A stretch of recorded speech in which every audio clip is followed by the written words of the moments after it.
Hello students, lecture 118.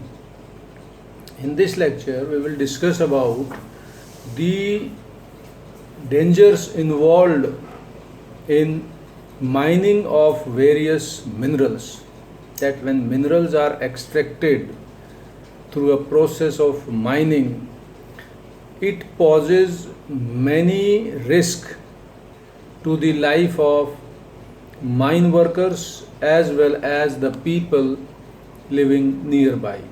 So that about we will discuss.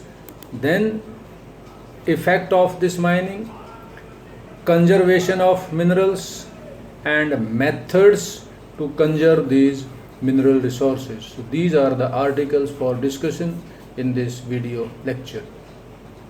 Now first one is risk of mining.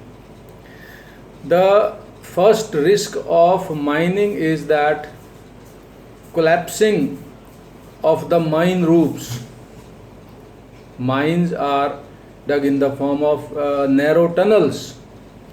So many a times these tunnels collapse and the workers working inside, their life is at a high risk. Second is inundation or flooding the mines, that sometimes mines fill with rainwater or any other water, underground water or so. It also poses a problem to the mine workers. Fire in coal mines, as coal mines develop with gases and this gas may catch fire and it is very dangerous. Fire accidents claim or take many workers' life. The fourth problem is the poisonous gases underground. When lot of minerals and fossils are there, so they produce lot of poisonous, noxious fumes which are inhaled by the mine workers, and it may develop to their pulmonary diseases and lung related diseases develop in the mine workers. So these are the risks involved in mining, especially the people who are working inside and generally the people living nearby areas of these mine sites.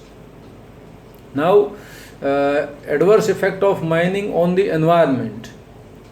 Mining not only damages the workers' health, but it also damages the environment. The first one is water sources which are in the nearby areas are contaminated or polluted due to mining. Second, dumping of slurry and waste leads to degradation of land and soil both. And third, it also leads to increase in streams and river pollution. It may also cause other water bodies, surface water bodies, lakes, ponds, rivers, etc., canals, etc. They also, the water in them also get polluted. So this is what is the effect of mining on environment. Next is conservation of minerals. The question is very important. Why do we need to conserve mineral energy resources? The four important factors are discussed in this. The first factor is formation of minerals take a long geological period, that is millions of years. The resources which we are using today, like coal, started forming millions years of ago, that is 200 million years and 55 million. The two age coals are present today. So the latest is, youngest one is the 55 million years old coal. Second is these resources, mineral resources, are finite, limited in nature. They are non-renewable and exhaustible. They cannot be renewed. They cannot means they are exhaustible. they will finish in near future. So it compels us to conserve them, to save them, to protect them for our future generations.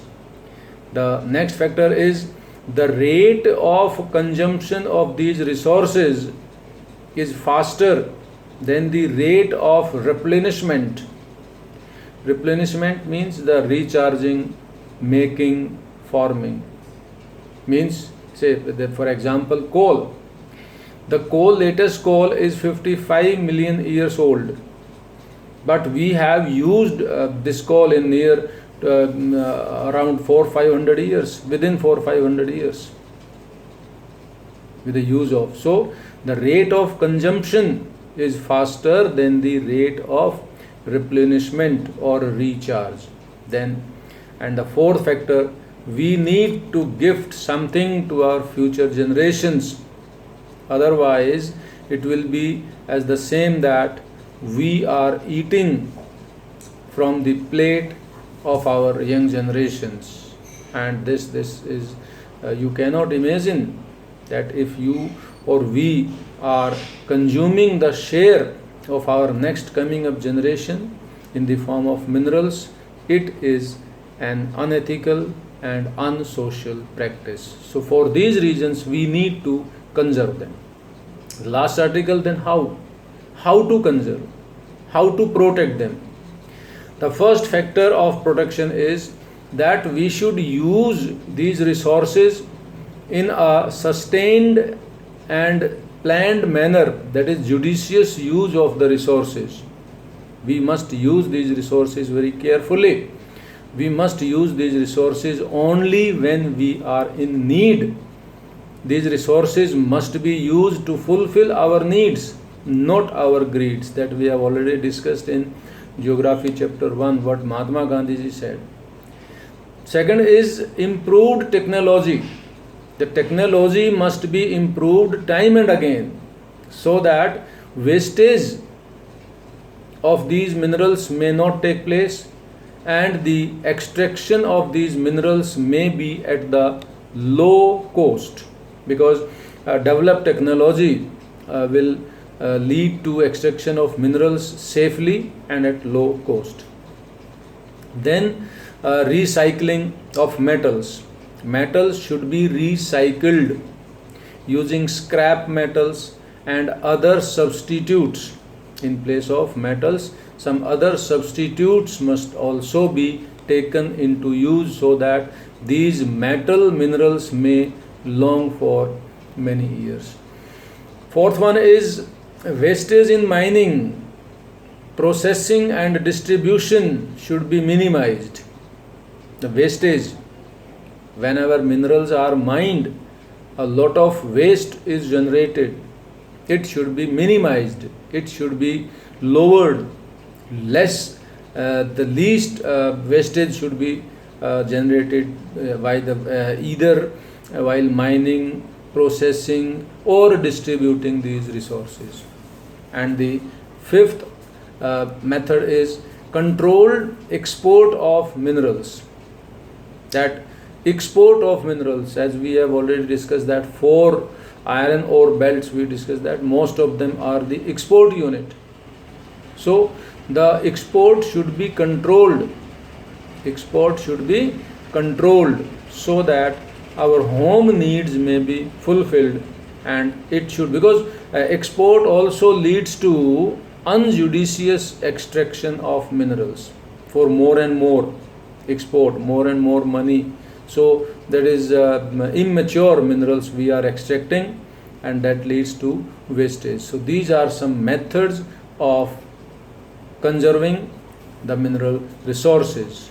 I hope it will help you a lot in understanding the need of the hour for controlling and conserving the mineral resources. So keep on watching, keep on reading and listening. Thank you.